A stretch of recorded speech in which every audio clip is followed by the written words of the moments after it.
प्रिय भक्तों, भगवान का ध्यान कैसे करना है, पहले पूजा कैसे करनी है।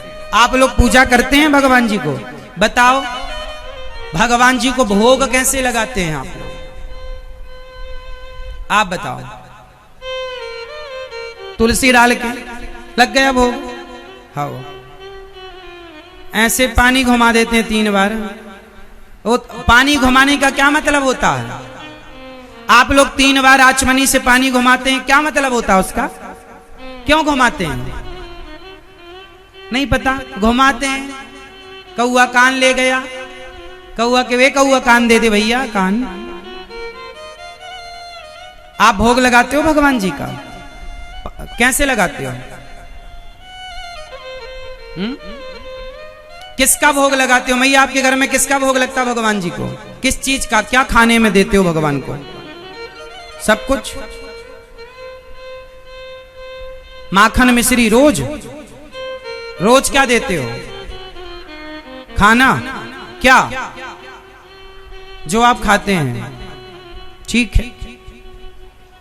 भगवान जी को भोग कैसे लगाना चाहिए समझो।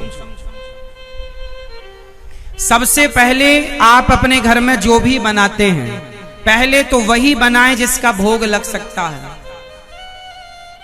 तो जो बनाओ थाली पर निकालो, दाल चावल सब्जी रोटी खीर पूड़ी जो बनाया आपने, उस पर तुलसी का पत्ता डालो। दाल में चावल में तुलसी का दल डालो और बड़ी शुद्धि से भोजन नहाकर बनाना, बिना नहाए नहीं, शुद्ध पानी से शुद्ध व्यवहार के साथ हंसते मुस्कुराते भोजन बनाओ ना। तो मैया कीर्तन करते जाओ, श्री कृष्ण गोविंद हरे मुरारी, हे नाथ नारायण वासुदेव, कीर्तन करते जाओ, प्रसन्न चित्त से भोजन बनाओ। और आप लोग चप्पल पहन के बनाती हो भोजन? चप्पल पहन के तो नहीं बनाते। क्यों जी, यहां कोई चप्पल पहन के बनाता भोजन? आपके शनावद में चप्पल पहन के कुछ लोग बनाते हैं। उनसे पूछना घर में कांटे बिछे हैं क्या? लोग समझते नहीं हैं चप्पल पहनने से नुकसान क्या है। अब आप कहोगे चप्पल से क्या नुकसान है? समझो, आप चप्पल पहन, ये देखो 97 हो गए और 98 99 100, 3 कदम दूर। अब देखो, चप्पल पहनने से, आप चप्पल पहन के फेस का तार पकड़ो ना, करंट नहीं लगेगा। मैं बिल्कुल साइंटिफिक बात समझाता हूं। चप्पल पहनकर फेस पकड़ने से, तार का फेस पकड़ लो, करंट लगेगा? क्यों नहीं लगेगा?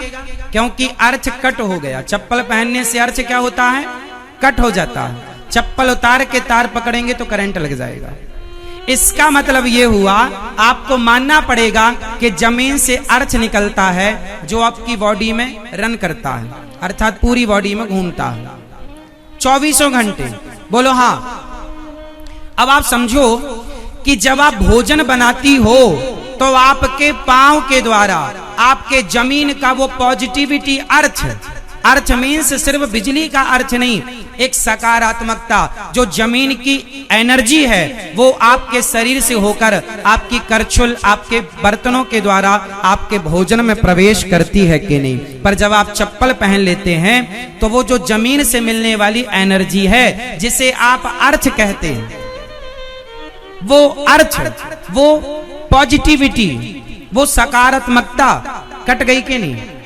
तो भोजन में वो गुण नहीं पहुंच पाया जो अर्थ के द्वारा, जमीन के द्वारा, पृथ्वी माँ की कृपा आपके भोजन तक पहुंचती थी।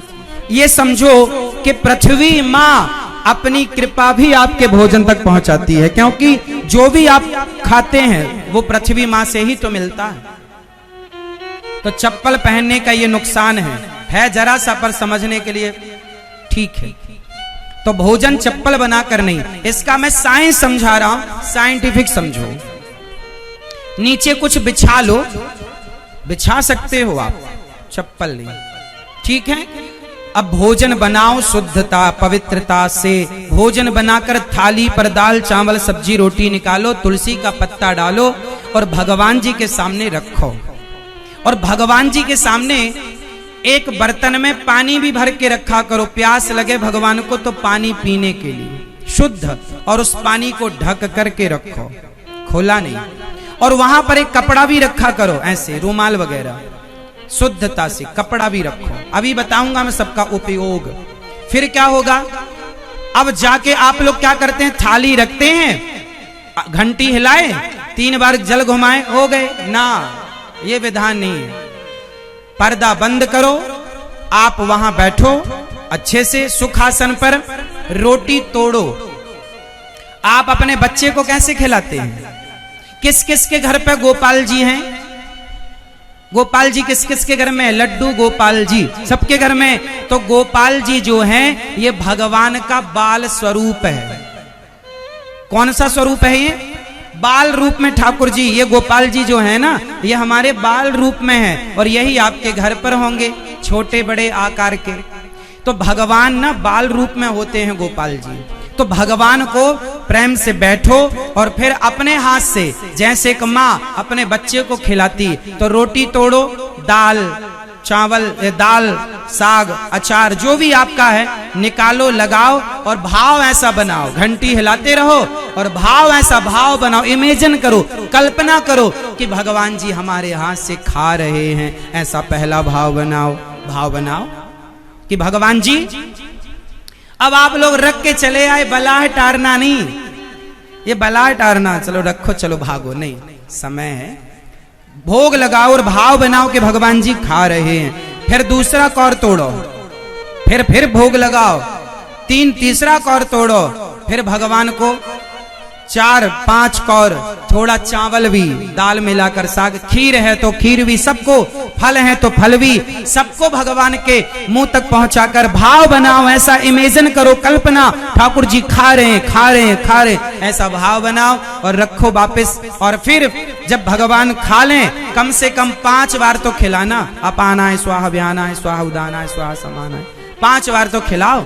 और इसके बाद फिर भगवान जी खा लिए तो हल्का सा पानी पिलाओ। वो जो आचमनी घुमाते हो आप 3 बार, एक्चुअली वो भगवान का आचमन है, मतलब भगवान खाए हैं तो थोड़ा मुंह साफ कर रहे हैं पानी पीकर, पानी, वो पानी पिलाना है। तो आप ऐसे ऐसे थोड़ा, ठीक है, ऐसा भाव बनाओ कि भगवान पी रहे हैं पानी, ऐसा भाव बनाओ कि भगवान जोर से पानी पी रहे हैं। और पानी पी करके फिर जो कपड़ा है, माँ बच्चे को खिलाती है, थोड़ा पानी पिला देती है, थोड़ा, ज्यादा नहीं, भोजन के बाद ज्यादा पानी नहीं पीना चाहिए, 1 घूंट बहुत है।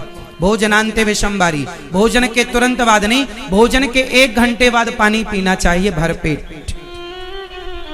फिर कपड़ा होगा, कपड़े को ऐसे पकड़ो, ऐसे पकड़ो कपड़े को, और भाव बनाओ कि हम भगवान का मुंह पहुंच रहे हैं, ऐसे ऐसे कपड़े से भगवान का मुंह पहुंचने का भाव बनाओ। और इसके बाद भगवान जी को वो थाली, आप वहां से भगवान को खिला पिलाकर उठाओ, थाली लाकर दाल को दाल में डाल दो, चावल को चावल में डाल दो, रोटी को रोटी में डाल दो। और जो रोटी तोड़कर भगवान जी को खवाई थी, वो भगवान का वो महाप्रसाद है, और वो प्रसाद आप अपने बच्चों को खिलाओ, आप खाओ। दाल को दाल में, चावल को, पूरा प्रसाद महाप्रसाद हो गया। वो प्रसाद खाओगे, बुद्धि निर्मल रहेगी, शुद्ध रहेगी। ऐसे भोग लगाना भगवान जी, ठीक है? दोनों टाइम भोग लगाना चाहिए। आप कितने बार खाते हैं तो भगवान जी कितने बार खाएंगे? जगन्नाथ जी में 8 बार भोग लगता है,